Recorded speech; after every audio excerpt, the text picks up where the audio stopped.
Good day, everyone. Welcome to Handling Complaints and Difficult Customers module. At the end of the session, you will learn to handle complaints, recognize the reasons why some customers are demanding and difficult to deal with, manage difficult customers and proper handling, develop communication skills that diffuses anger. Let's start.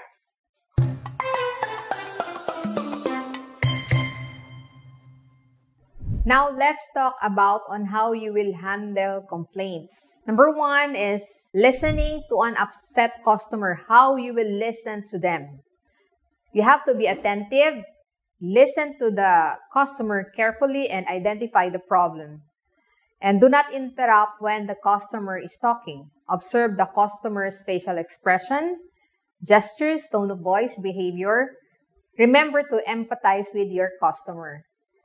Importante to na nakikinig ka kay customer. Kung ano man yung kanyang complaints, ano ba yung problem niya with your products or services. Pakinggan maigi para maintindihan. And then after a while, pwede niyong ulitin, Ma'am, ang inyong problema ba is about this or about that? I-mention nyo kung ano yung pagkakaintindi nyo. And once na na-acknowledge nyo na yon, try to solve the problem. Of course, with proper gestures. And ipakita ninyo na nalulungkot kayo doon sa nangyari sa kanya. You empathize with them. You can say sorry. Or you can express words that will give them a feeling na you are really concerned about the problem. To continue on how you will handle complaints, you have to learn how to calm the customer when they are complaining. The customer can feel that you are sincere when you show that you are seriously attending to their complaints. So you may use phrases like, I'm sorry for what you feel, ma'am. Nararamdaman ko po kung ano yung inyong nararamdaman. Pasensya na po kayo. Or pwede niyong sabihin, what can I do? Or ano po ba ang pwede kong gawin? Or pwede niyo na sabihin na to solve your problem or para po masolusyonan natin ang problema ay, so dudugtungan yun, depende kung ano yung problema ang na-encounter ni customer. Or another word that you can use or phrase is, I will make sure it will be solved. Ma'am, sisiguraduhin ko po na ito po ay masusolusyonan. So, give the exact solution na pwede nyong gawin. I-share nyo yun kay customer. Ang gagawin ko po ay. At pwede nyo rin naman sabihin, thank you for your feedback. Or, Ma'am, salamat po dahil nasabi nyo sa amin yan. At least po alam na namin ngayon. Kaya po gagawa na po natin yan ng solusyon. So thank them. Another is, I will update you as soon as possible. Halimbawa, hindi pa naman kayang isolve yung problema ngayon. Ang sasabihin nyo ay, Ma'am, pagsasabihan ko kayo agad or inform ko kayo agad tungkol dyan sa problem na yan. And I assure you na yan po ay ating masusolusyonan. So make them feel that you are sincere and their complaints are welcome. By that, masasabi natin na ang customer ay mararamdaman niya na mahalaga talaga siya sa inyong kumpanya or sa inyong store. Next to handling complaints, you have to master solving customers' problem.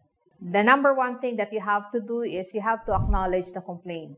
Kapag pumunta si customer or tumawag sa inyo or in-inform kayo na meron siyang complaint about your product or services, you listen to them. Pakinggan nyo kung ano yung complaint and once na naintindihan nyo na, sasabihin nyo, I'm sorry for what happened or pasensya na po kayo sa nangyari. That's the next thing that you have to do. And then, the third one is you solve the problem. Ma'am, ang gagawin po natin since na-encounter niyo yung problem na yan, ito po ang aking gagawin.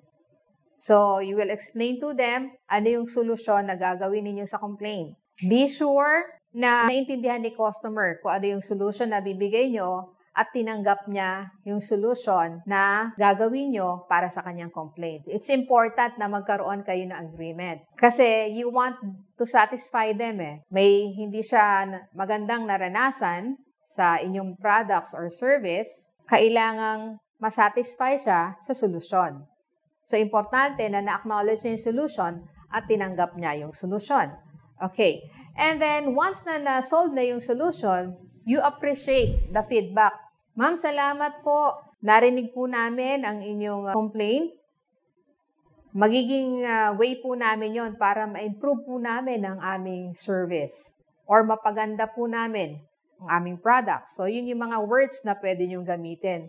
In other words, appreciate the feedback and appreciate the complaint. The last thing that you have to do is you write an incident report. Maganda rin na kapag meron kayong na-encounter na complaint, isulat nyo yon, gawa kayo ng incident report para maging file ninyo. Para malalaman nyo rin kung gaano kadalas nangyayari yung ganong sitwasyon. Para during your meeting or during your training, meron na kayong solusyon na naka-ready for the same problem or gagawa kayo ng way para maiwasan ang same problem na na-encounter ninyo.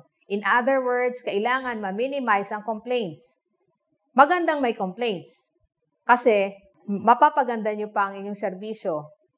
Pero, kung yung complaints ay paulit-ulit, ibig sabihin nun ay hindi kayo natututo. So, walang development. So, write an incident report, gaano kadalas mangyari, at nang sa ganon, maging part siya ng mga bagay na dapat nyong baguhin sa inyong system. Now, how can you make complaints into opportunity? What you can do is make an incident report and make sure that you are able to address it properly. Yung complaint na yon, gagawa nyo na report and then sagutin or isolve yung problem because it will serve as your guide for your service evaluation. Maganda na meron kayong record. Ano ba yung naging complaints for the month? And then pag nagkaroon kayo ng meeting, pag-uusapan ninyo, eto yung mga naging complaints. Ano kaya naging dahilan? Evaluate natin kung sino yung person concerned and how many times nangyari ang complaints na yon. Doon nyo malalaman kung maganda ba ang inyong customer service. And also, it could be a guide for your gradings kung meron, for ratings on customer service. Number 2, discuss with your team the complaint and if possible, make them part of the solution. Since you know, some of the complaints is not just encountered once. It is important that you ensure that everyone is prepared to handle common complaints. So, in the future kasi, meron ka ng reference. Kung ganito ang complaint, ito ang solution. Kahit may day off, ang isang kasama ninyo and na-encounter ang same complaints, you already know kung ano ang solution. Kaya nyong solusyonan yung problema. That's the good thing about it. You work as a team, hindi kayo hiwa-hiwalay. Lalo na kung meron kayong mga kasama sa inyong stores. Number 3, once you are able to handle customer complaints well, you are already building a relationship. And it will also result to repeat transaction. So, be more than willing to handle the customer's complaints and do better than what is expected. So, kung merong complaint si customer, nangangailangan siya ng solution, of course, in-expect niya na may solution, do better than what he expects. Ang gagawin niyo lang, halimbawa, after solving the problem, you can give some freebies, you can give privilege cards, or discount, para babalik si customer. At magiging masaya siya sa nangyari. Nag-complain siya, but mas malaki yung nagain niya. Sa susunod na transaction, sa inyo pa rin siya babalik. So, build a good relationship with your customers.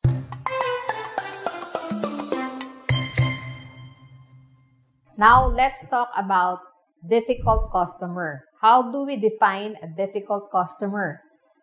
A difficult customer is simply a person who is tiresome to talk with and most of the time irritating. And there are several types of difficult customer. The first one is what we call as the rude customer.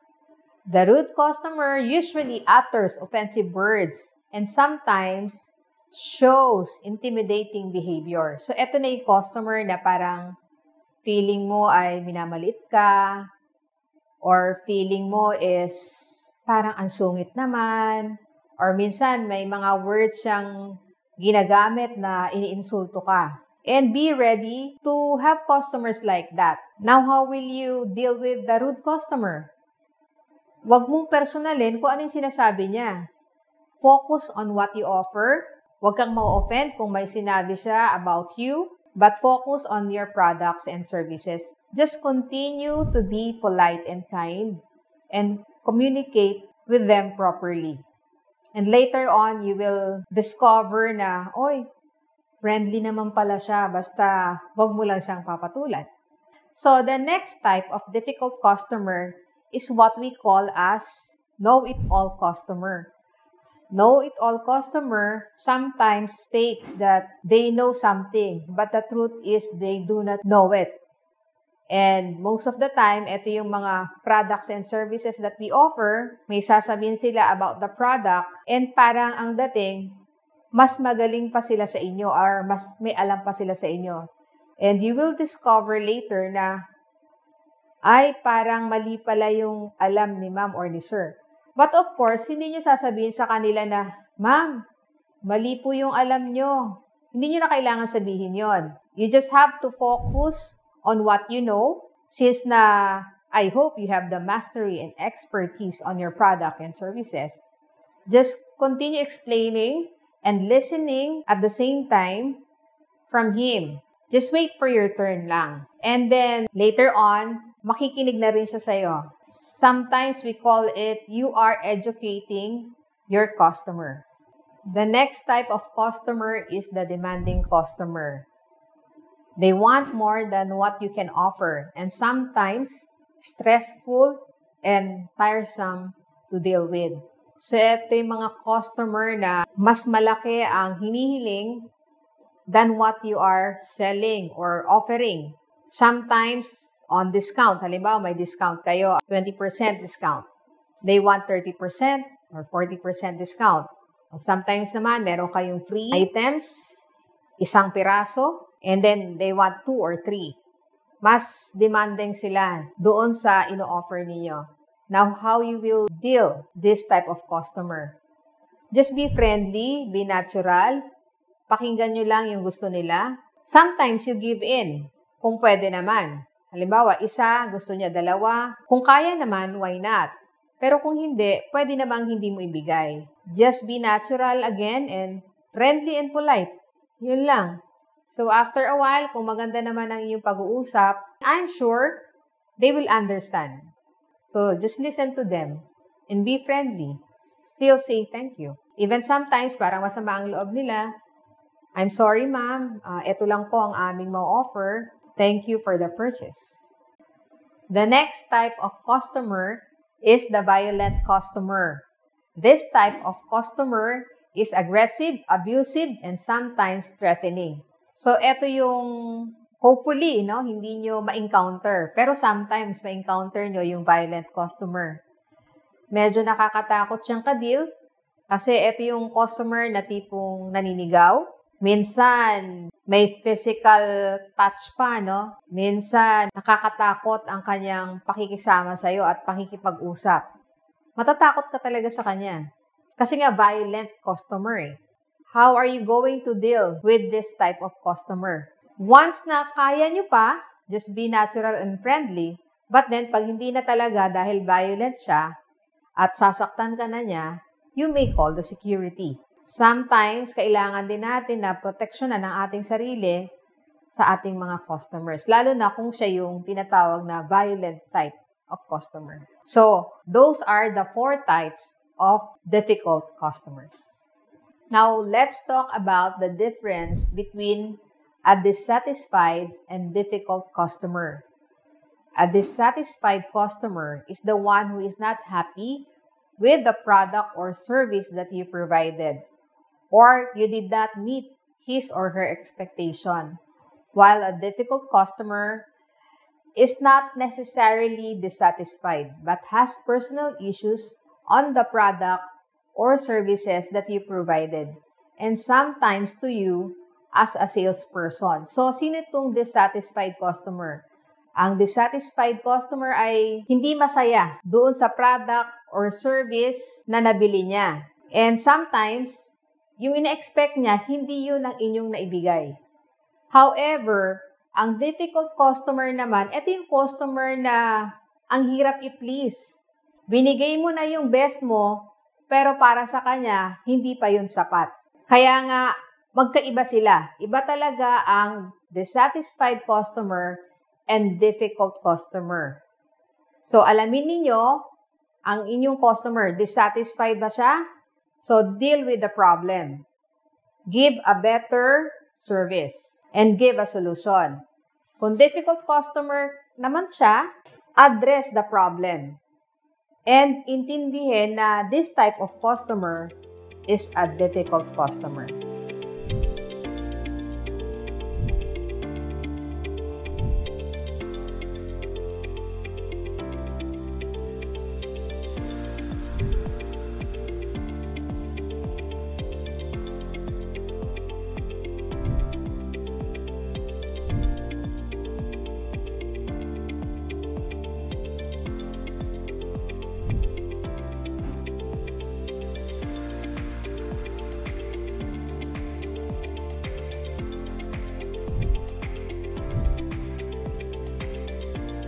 Now, let's talk about on how you will handle dissatisfaction. Number one is you have to understand customer problems and emotions.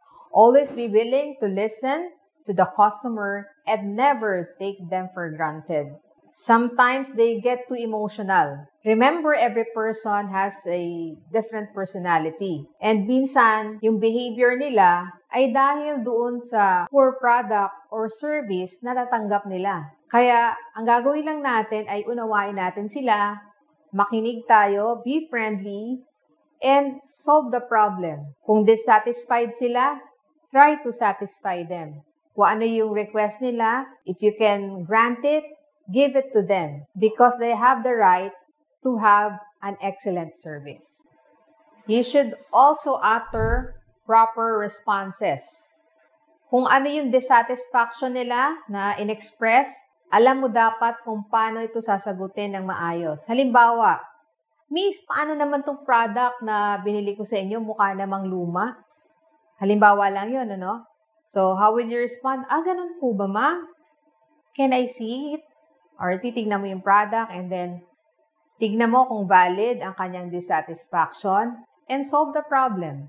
You have to satisfy them and give them the best service, politely and kindly. You should also be friendly to them. No, ang customer natin, you should address sir or ma'am, saying sorry for the experience that they had and never raise your voice. Be patient and listen to them. Pakinggan natin si customer lagi. Act on the problem. Hindi naman siya magrereklamo kung walang problema. Kaya nga ang term natin dyan is dissatisfied customer. Valid ang kanyang complaint. So, ang dissatisfied customer ay dapat nating bigyan ng pansin. Kasi sila yung magbibigay sa atin ng repeat purchase. Sila yung ating mga magiging loyal customers once na nasolve natin ang kanilang mga problems or yung kanilang complaints. Moving on, let's talk about on how you will communicate with dissatisfied and difficult customer. First is you have to remember that you are a problem solver. Know the problem, identify it, and then look for the causes, find the possible solutions, and provide the best possible solution. Yun ang gagawin nyo. Kailangan ma-solve ang problema ng ating mga customers. There are also words that you need to avoid in handling complaints. Words that will make them feel that you do not care. So, eto yung mga salita na parang sinasabi mo sa customer, ganun po ba, ma'am? Okay. So, ito yung mga words na parang you don't care about the problem. So, another thing is, words na iisipin nila na yung experience nila ay laging nangyayari. Like for example, ganyan din mamang nangyari dun sa isang customer namin eh. So, wag na wag niyo sasabihin yon. Ang importante ay, kahit na nangyari na yon at nangyari ulit, ang sasabihin niyo ay, ma'am, gagawan po natin yan ng solusyon. Dahil ang talagang dapat nyo i-focus ay solution to the problem. Doon kayo magpo-focus. At nang sa ganon, ay masatisfy si customer na nagkaroon ng hindi magandang experience sa inyo. And even to a difficult customer, try to please them if you can. Now, on recognizing extreme demands, there are times that we need to say no to our customers. Customers are the king and queens of our respective stores. But there are instances that you will encounter customers who are taking advantage and abusive. Do not give in to their demands. If they are abusive or asking things that are detrimental to you or to your company. So, ito yung mga pagkakataon na talagang hindi mo pwedeng ibigay yung demand ni customer. You have to say no. For example, you're selling a product and yung price na binigay mo, let's say, this is 2,000 pesos for one product. Ang sasabihin ni customer, I will buy the product at 2,000 pesos pero dapat dalawa. So this is an example of an extreme demand. Don't give in. Ang sasabihin nyo, I'm sorry ma'am, yung price po ng 2,000 ay para lang po sa isang product. In this module, we discussed about how to handle complaints, definition of difficult customers, how to handle dissatisfaction, how to communicate with dissatisfied and difficult customers, and recognizing extreme demands. I would like to thank you for taking time and participating in our handling complaints and difficult customers module. Have a blessed day.